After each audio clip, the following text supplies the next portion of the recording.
Hello, everyone, and welcome to a very special Locked On Canadiens Extra. We have a lot in store for you today. We're going to get to some more mailbag questions, and we're going to talk about how I almost died in a maelstrom of 6.5 feet of snow because I am, in fact, an idiot, and all that and more inside today's show. Locked On Canadiens, your daily podcast on the Montreal Canadiens. Part of the Locked On Podcast Network, your team every day.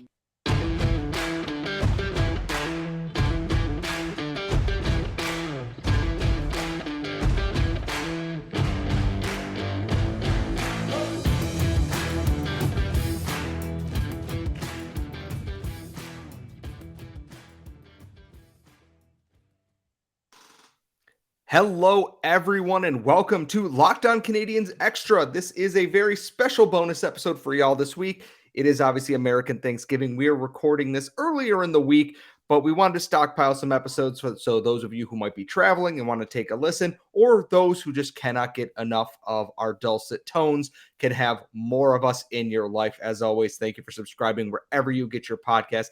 And thank you if you are watching this on YouTube. Make sure you ring the bell so you know whenever we post new videos. I am one of your hosts. I am Scott Matla, and I'm joined, as always, by the active stick, Laura Saba. And Laura, did we want to start with story time or extra mailbag questions today? Let's do a mailbag question and then get into story time. How about that? Let's do that. What do we have? Oh, before I even get any further into this, if you want to send us mailbag questions at LO_Canadians on Twitter, lockedoncanadians@gmail.com, in the YouTube comments, just don't be a jerk. Pretty simple concept. I think you can all do that. I believe in you like no one else has ever believed in you before. Laura, what do we have in the mailbag before we get into my story time today? So just as a thing, this is like bonus mailbag questions. We actually have 2 bonus episodes because we got so many mailbag questions and we love you. So this is one of our bonus mailbag questions from our friend Rick B, who's always standing up for us. And we really, really appreciate you. Laura is the new owner of the Houston Wranglers expansion hockey team in the NHL. Scott is the new general manager. So I am Scott's boss in this scenario. How is that any different from this podcast? Well, we technically share a boss for this podcast. Look, everyone knows you're the one keeping this show afloat. Let's be entirely honest. Listen, for the entirety of the month of October and November, I think you were the one keeping the show afloat. I just want to say. All right, the Houston Wranglers paid $900 million expansion fee. I love that I have this much money in this scenario. Thank you, Rick.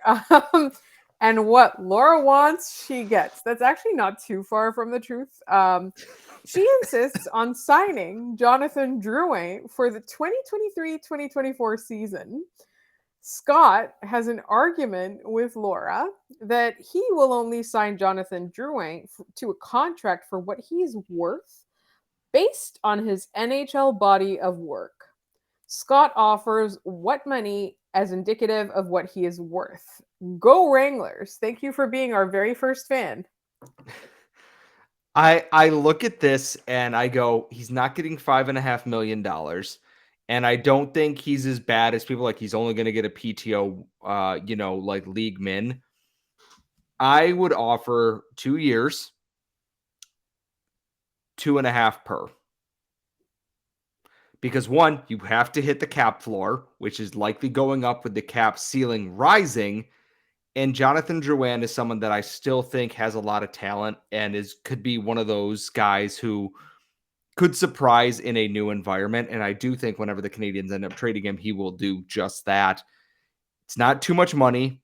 It's not too much term. It's nice to get the team off the ground and likely into a lottery pick in that first year.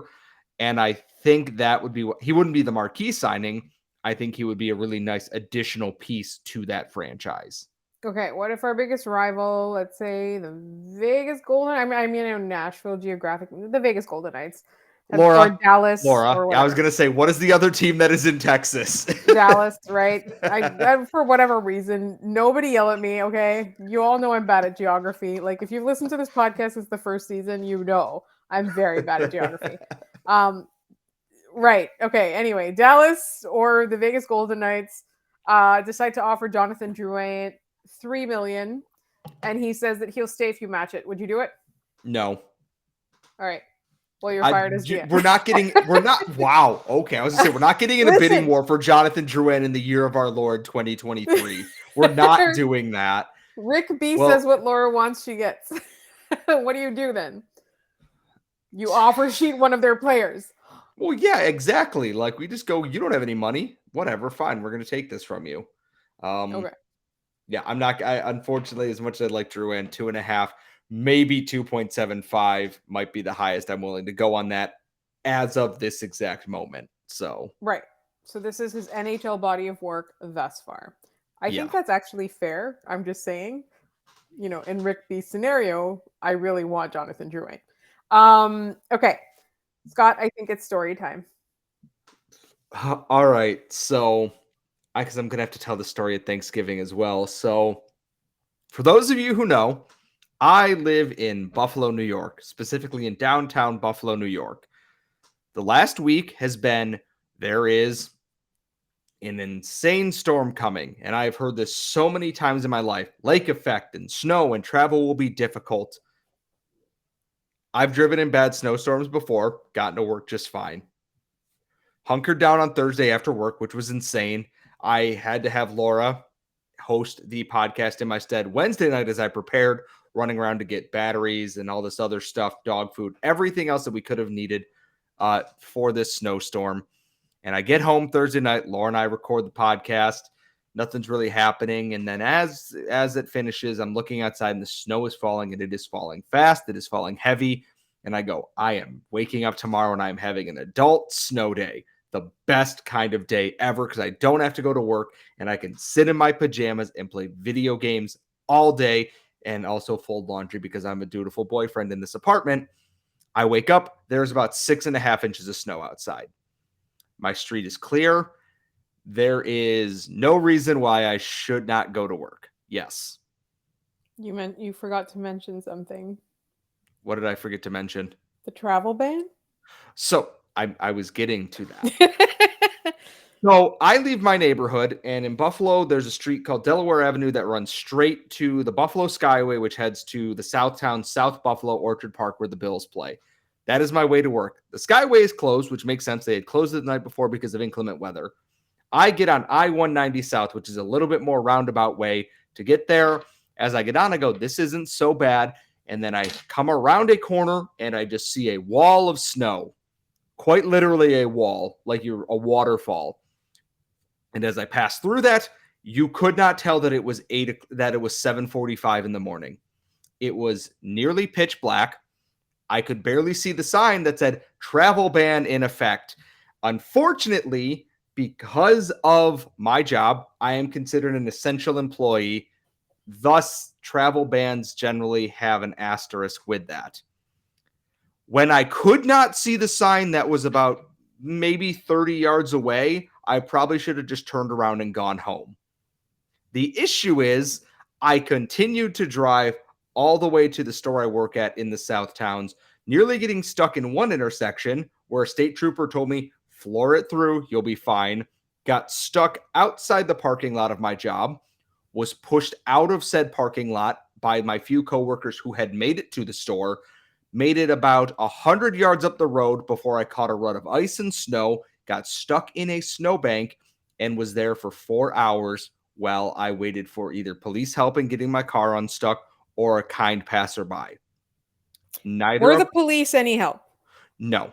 And I'm not turning this into a political thing, but I was quite literally told by a member of the local PD, I can't really help you. Your best bet is to flag someone down and have them tow you out. When all I asked was, can you give me a ride somewhere? I was lucky enough that one of my vendors who works for one of the local distributors lives nearby.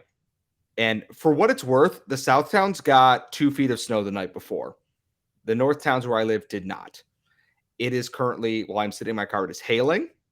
There is thunder snow, which is one of the most terrifying things. Imagine a thunderstorm, but it is snowing the entire time. It was horrifying. We eventually got my car shoveled out into a parking lot that had been plowed because there was a dialysis clinic there. So they had to have that cleared because the National Guard was coming in to help assist people who needed to get to their dialysis treatments, which is great. My car was safely parked there, and we trudged in waist and then chest-high snow to his house, where I stayed for 36 hours. We eventually managed to shovel a path out of my driveway, and once they had finally cleared the main pathway back to the thruway at about 8 o'clock on Saturday night, I basically made a cannonball run, violating the travel ban. Admittedly, I did break the law in that circumstance to get home. And as I was driving back into the city, on my left-hand side, coming down 190 north, is I can see the wall of snow that was coming back from the Niagara Falls portion of Niagara County back down over the north towns into the south towns of Buffalo. It was one of the most terrifying and awe-inspiring things I've ever seen in my entire life. Had I not nearly died on the side of the road, I would probably look back on this a little bit more fondly. But the lesson I've learned out of all of this is I shouldn't have gone to work. Quite frankly, trying to be a good employee does not always pay off. I do have to say thank you to all the local, Department of Public Works and everything. When I woke up Saturday morning and my friend and I walked down McKinley Parkway in Buffalo, all those scenes in horror movies, like after the apocalypse where there's just trucks and stuff everywhere, it looked like that, but with snow. If you can see the drone footage from local news channels and everything, I highly recommend you go watch it. Watch the 6-minute videos on how the Bills got out of Buffalo with help from neighbors. It's truly an incredible thing. And honestly, I'm very grateful that I was able to find somewhere safe to shelter down, or Laura would have to find a new co-host at that point. It was very scary. I'm very, very grateful to be where I am, and very, very grateful for good people who, helped out when they could there.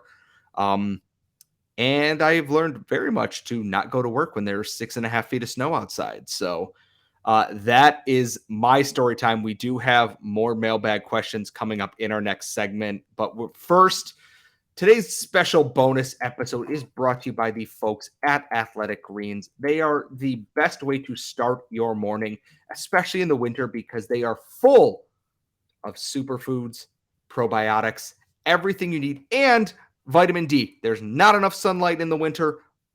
Athletic Greens is here for you. Take it first thing in the morning to help get your day started right. And no matter what, lifestyle-friendly diet you might be on, keto, paleo, vegan, dairy-free, gluten-free, Athletic Greens is there for you. And it's cheap. It costs less than $3 a day, and you're investing in your health. And it's cheaper than just getting a cold brew every morning. I know I love my caffeine, but Athletic Greens is that jumpstart I need. Has over 7,000 5-star reviews. It's recommended by professional athletes, and local health experts. So, folks, right now, it is time to reclaim your health and arm your immune system with convenient daily nutrition. Just one scoop in a cup of water every day. That's it. No need for a million different pills and supplements to look after your health. And to make it even easier, Athletic Greens is going to give you a free 1-year supply of immune-supporting vitamin D and 5 free travel packs with your first purchase.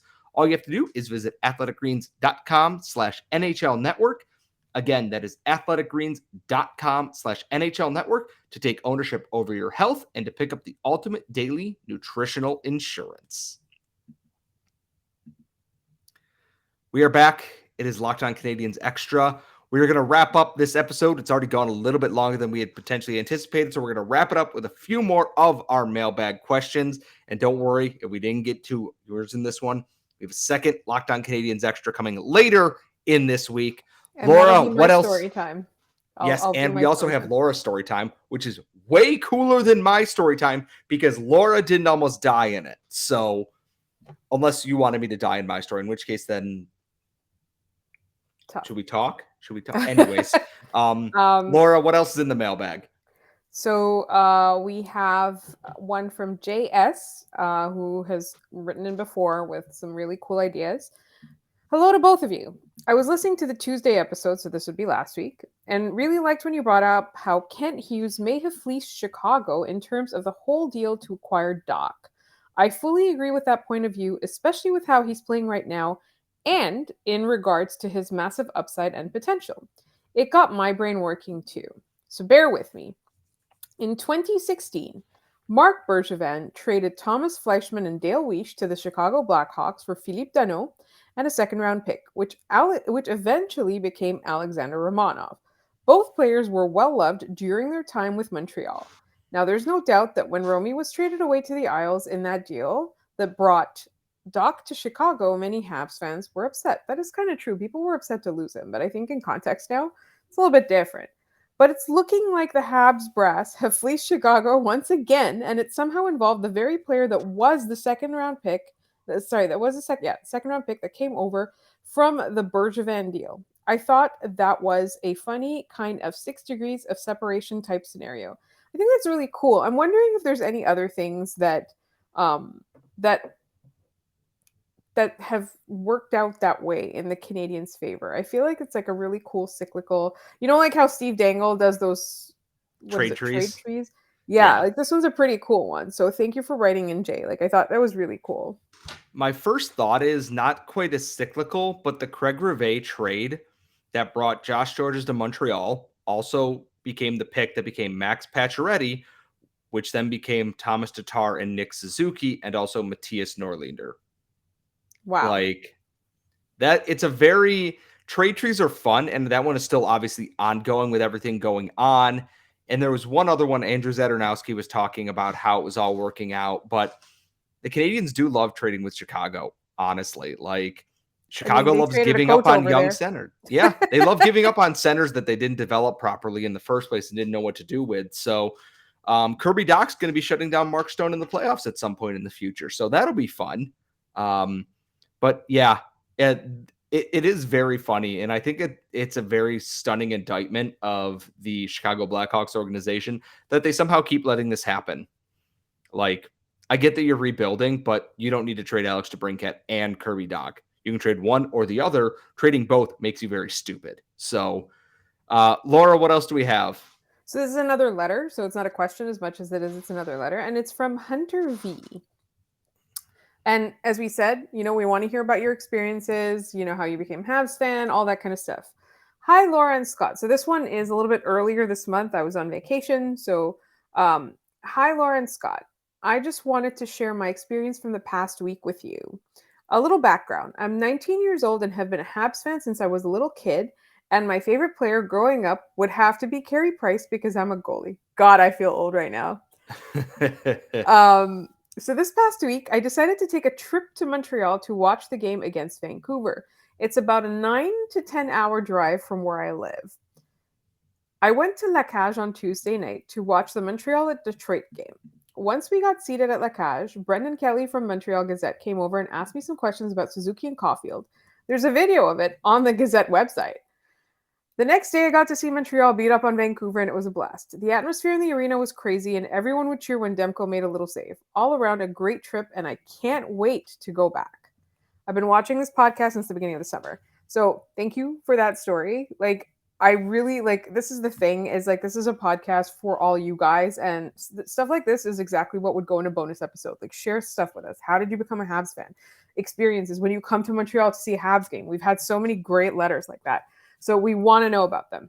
And so we've got, I know it's a bonus episode. It's going to be a little bit shorter than usual. So I'm going to ask a question from our friend Robert Rice, who asked this question, in fairness, a couple weeks ago, but we're just getting to it now.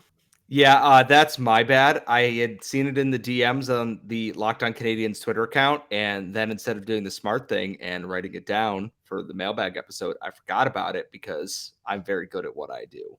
Take the screenshots. This is why you always see me on my phone on the mailbag episode, because I have screenshots of every question and email.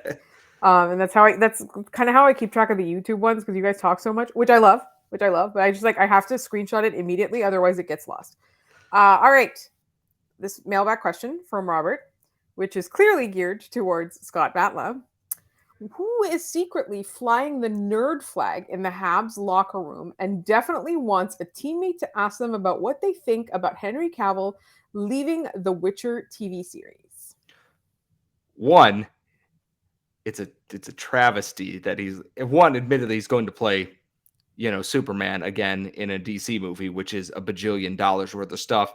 Two, the lead writers for the Witcher TV series on Netflix have butchered it worse than Game of Thrones season 8. And no, I do not say that lightly. It's an absolute travesty what they have done to a phenomenal book series and characters that I love and adore. And three, it's Paul Byron. Paul Byron's the biggest nerd on this team. Like I could see it being Jeff Petrie because he admitted he liked gaming with the boys and everything like that, but it is 100% Paul Byron because he's that level of nerd. He's Star Wars and all that other stuff. The Witcher is right up his alleyway there, because I do not think you could convince Brendan Gallagher to do the Whispering Hillock quest in The Witcher 3 and understand the deeper meaning of everything that he had just done, or a lot of members of this team, because they are very Gen Z in that regard. Not that Gen Z cannot enjoy The Witcher. I hope you do. It's a phenomenal game series. Go play it. Buy the Game of the Year edition. Blood and Wine will make you cry. It did for me. And that is my answer. It's Paul Byron. It's 100% got to be Paul Byron. Okay. I'm just going to take your word for it. Jeff Petrie's not on this team anymore, so it can't be Jeff Petrie. Well, that's what I'm saying. He got traded. And I'm trying to think of who else would have enjoyed the fantasy aspect of The Witcher and everything. And it just feels like Paul Byron would absolutely be that guy. I feel like Joel Edmondson might be into it. You know who Joel Edmondson is? He's the jock who likes nerdy things. Secretly, anyways. I can see that, actually. I can 100% see that. So, yeah, I will accept that as well. And folks, this is going to bring an end to our very special Locked On Canadiens Extra here. We do have more mailbag questions and Laura's story time coming up on our next episode. We will tell you when we are dropping that. And as always, if you want to tweet us mailbag questions and whatnot, at @LO_Canadiens on Twitter, LockedOnCanadiens@gmail.com. In the YouTube comments, just play nice. Everyone play nice. You can follow us at The Active Stick and at Scott Matla. Please make sure you're subscribed on YouTube and you ring the bell so you get notified whenever we drop a new episode. And folks, we will see you in the next extra. You have to end the episode.